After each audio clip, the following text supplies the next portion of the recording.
Caller ఉన్నారు, రాజు call చేస్తున్నారు Detroit నుంచి. రాజు గారు అడగండి మీ ప్రశ్న. నమస్తే మేడం, ఒక 2 క్వశ్చన్స్ ఉన్నాయండి. యాక్చువల్ గా లాస్ట్ 5 years నుంచి కేంద్ర ప్రభుత్వం నుంచి ఫండింగ్ అంటే నిధులు అసలు ఆంధ్రప్రదేశ్ రాష్ట్రానికి ఎంత వచ్చాయి ఏంటి అన్న విషయం కూడా రాష్ట్ర ప్రజలకు తెలియదు. కాబట్టి ఒక క్లియర్ గా ఒక శ్వేతపత్రం, అసలు కేంద్రం ఎన్ని నిధులు మంజూరు చేసింది, రాష్ట్రం ఎంత ఖర్చు పెట్టింది, ఎక్కడ ఖర్చు పెట్టింది రాష్ట్రం అన్న శ్వేతపత్రం ఒకటి ప్రజలకు ఇవ్వాలండి. సెకండ్ క్వశ్చన్ ఏంటంటే, ముఖ్యంగా మీరు జ్యుడిషియల్ రిఫార్మ్స్ తీసుకొస్తామని చెప్పారు ఇదివరకు. నరేంద్ర మోడీజీ మొట్టమొదటి టైం 2014 చేసినప్పుడు ఫాస్ట్ ట్రాక్ కోర్టులు పెట్టి జ్యుడిషియల్ రిఫార్మ్స్ తీసుకొస్తామని, లీగల్ సిస్టమ్స్ ని బాగు చేస్తామని చెప్పారు. కానీ ఇంతవరకు ఈ faster disposal of corruption charges పైన ఫాస్ట్ ట్రాక్ కోర్టులు పెట్టి, లేకపోతే జడ్జిల నియామకం చేసి, అవినీతి కేసులు ఉన్నటువంటి కొంతమంది పొలిటికల్ లీడర్స్ పైన తొందరగా కోర్టులలో చర్యలు తీసుకునేటట్టుగా, ట్రయల్ ఫాస్ట్ గా అయ్యేటట్టుగా ఎలాంటి చర్యలు జరగటం లేదు. సో జ్యుడిషియల్ రిఫార్మ్స్ అట్లీస్ట్ ఈ టర్మ్ లో అయినా తీసుకొస్తారా?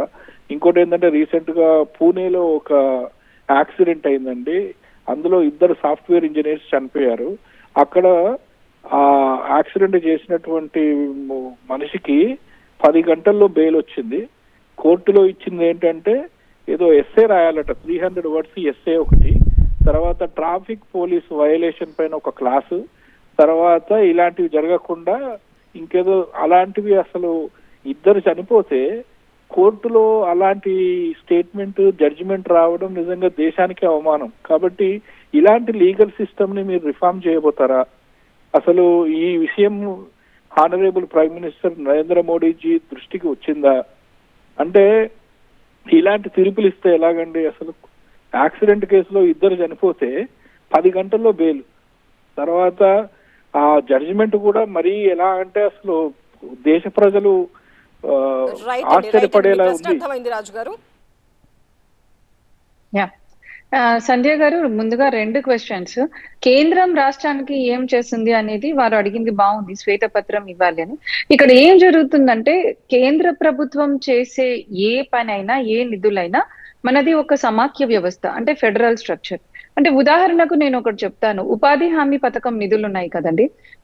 ఆంధ్రప్రదేశ్ గడిచిన 5 ఏళ్లలో ఉపాధి హామీ పథకం ద్వారా లబ్ధి పొందిన రాష్ట్రాలలో ప్రథమంగా చూసుకుంటే టాప్ 3 రాష్ట్రాలలో ఉంది. 2019 నుంచి 20 వరకు దగ్గర దగ్గర 10,000 కోట్లు, దాని తర్వాత కూడా 7,000 కోట్లు ప్రతి సంవత్సరం అందాజుగా.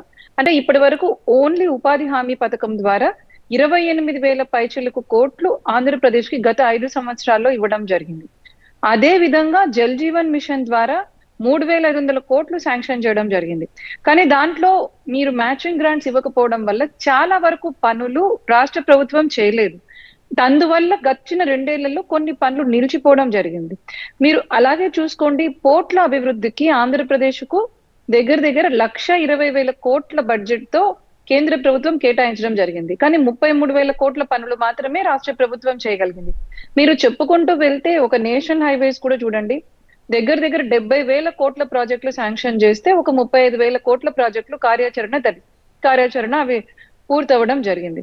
ఈ విధంగా ప్రతి అంశంలో కూడా కేంద్రం రాష్ట్రం విషయానికి వస్తే ఆంధ్రప్రదేశ్ కు ఎప్పుడూ సహకారం అందిస్తూనే ఉంది. ఇప్పుడు పోలవరంలో కూడా ఖర్చు పెట్టినంత వరకు వాళ్ళు ఏవైతే బిల్స్ చూపించారో 14,000 కోట్లకు పైగా, అంటే 2 సార్లు కలిపి చెప్తున్నారు. 2014 నుంచి 2024 వరకు కూడా ప్రతి రూపాయి కూడా ఇప్పుడు కేంద్రం రీయింబర్స్ చేయడం జరిగింది. ఈ విధంగా రాష్ట్ర ప్రభుత్వం గతసారి స్టిక్కర్లు వేసుకొని కేంద్రం ఇచ్చే ఆఖరికి మిడ్ డే మీల్స్ పథకాలకు కూడా వాళ్ళ పేర్లు వేసుకోవడం వల్ల ఆంధ్రప్రదేశ్ లోని ప్రజలకు నిజాలు తెలియలేదు అనేది వాస్తవం. మీరు అన్నట్లు కేంద్ర ప్రభుత్వం ఏం చేస్తుంది అనేది డైరెక్ట్ గా ఈ సమాఖ్య వ్యవస్థలో కేంద్రం చెప్పలేదు. బట్ కొంతవరకు మీరు అన్నది డెఫినెట్ గా ఇది ఫార్వర్డ్ చేసి ముందుకు తీసుకెళ్ళడానికి నేను ప్రయత్నం చేస్తాను.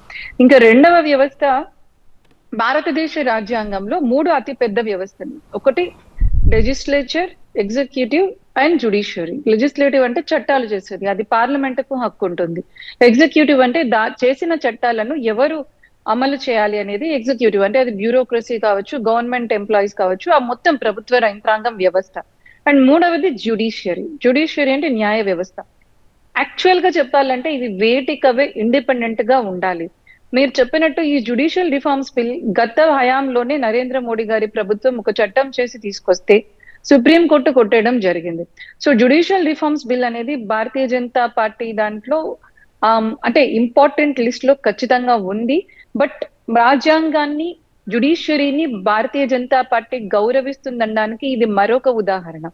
ఈ జ్యుడిషియల్ రిఫార్మ్స్ ద్వారా మనకు మెరిట్ ద్వారా, సీనియారిటీ ద్వారా జడ్జిల నియామకం జరగాలి, ఇంకొంతమంది జడ్జిల రిక్రూట్మెంట్ జరగాలి అని చట్టం తెచ్చినప్పటికీ కూడా సుప్రీంకోర్టు కొట్టువేయడం దాన్ని మేము గౌరవించాము. ఇంకా రాబోయే కాలంలో మరి చూడాలి ఎలాగా దాన్ని ముందుకు తీసుకెళ్లాలి. రాజ్యాంగ పరిధిలో మనకు రాజ్యాంగాన్ని లోబడి జ్యుడిషియల్ రిఫార్మ్స్, అది కూడా జడ్జిలతో మాట్లాడి వాళ్ళ అంగీకారం తీసుకొని ఒక కన్సెన్సస్ కి డెఫినెట్ గా జ్యుడిషియల్ రిఫార్మ్స్ అయితే తీసుకురావాలి. అండ్ మీరు లాస్ట్ అడిగిన క్వశ్చన్స్ ఇవన్నీ బ్రిటిష్ కాలంలో చేసిన చట్టాలండి. అండ్ 18 ఏళ్ల లోపు బాలులని జువినైల్స్ అంటే వాళ్ళని పిల్లల శిక్ష కిందే వస్తుంది. మరి ఆ చట్టాలను రీఫార్మ్ చేయాలనే కదా మొన్న మనం భారతీయ న్యాయ సంహిత అట్లాంటివి కొన్ని తెచ్చుకున్నాము. ఇప్పటికీ మనం బ్రిటిష్ వాళ్ళు రాసిన ఐపీసీలు దాన్ని ఫాలో అవుతున్నాము. మీరు చెప్పినట్టు ఆ పూణే కేసులో ఇక్కడ చూస్తే ఒకటి ఐపీసీ ప్రకారం ఆ అబ్బాయి బిలో 18 years అంటే మైనర్ అవుతాడు. అండ్ రెండవది ఎవరైతే నేను ఇంతకు ముందు ఎగ్జిక్యూటివ్ అని చెప్పానో ప్రభుత్వ యంత్రాంగం, అక్కడ ఉన్న కొంతమంది పోలీసులు, డాక్టర్లు కలిసి కూడా కేసు నిర్వీర్యం చేసిన సంఘటనలు చూస్తున్నాం.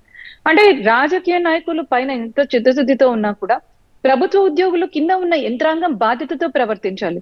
అక్కడ చూసిన రిపోర్ట్స్ చూస్తే ఆ అబ్బాయి బ్లడ్ శాంపిల్ వాళ్ళ తల్లి బ్లడ్ శాంపిల్ తో మార్చారు. దీనికి రాజకీయ నాయకులు ఎలా కారకులవుతారు? స్టీల్ ఫ్రేమ్వర్క్ అంటాము ఒక ప్రజాస్వామ్యానికి, అది యాక్చువల్ గా బ్యూరోక్రసీ అంటే ప్రభుత్వ యంత్రాంగం. ప్రభుత్వం పనిచేసే వాళ్ళు కూడా ఇంత బాధ్యత లేకుండా వ్యవహరిస్తే కేవలం పొలిటీషియన్స్ బ్లేమ్ చేయడం కరెక్ట్ కాదు. ఒక డెమోక్రసీ ఇప్పుడు ప్రపంచం వ్యాప్తంగా కూడా కేవలం 17% దేశాల్లోనే వైబ్రెంట్ డెమోక్రసీ ఉంది, అంటే నిజంగా ఎన్నికలు జరగడం. ఇటువంటి దేశాలలో ఈ మూడు ఒక సహకారంతో ముందుకు వెళ్ళాలి. జ్యుడిషియరీ కావచ్చు, ఎగ్జిక్యూటివ్ కావచ్చు, లెజిస్లేచర్ కావచ్చు. కేవలం పొలిటికల్ పార్టీస్ చేతిల్లోనే అన్ని ఉండదు. ఎగ్జిక్యూటివ్ కలిసి రావాలి అండ్ జ్యుడిషియల్ రిఫార్మ్స్ కూడా రావాలి.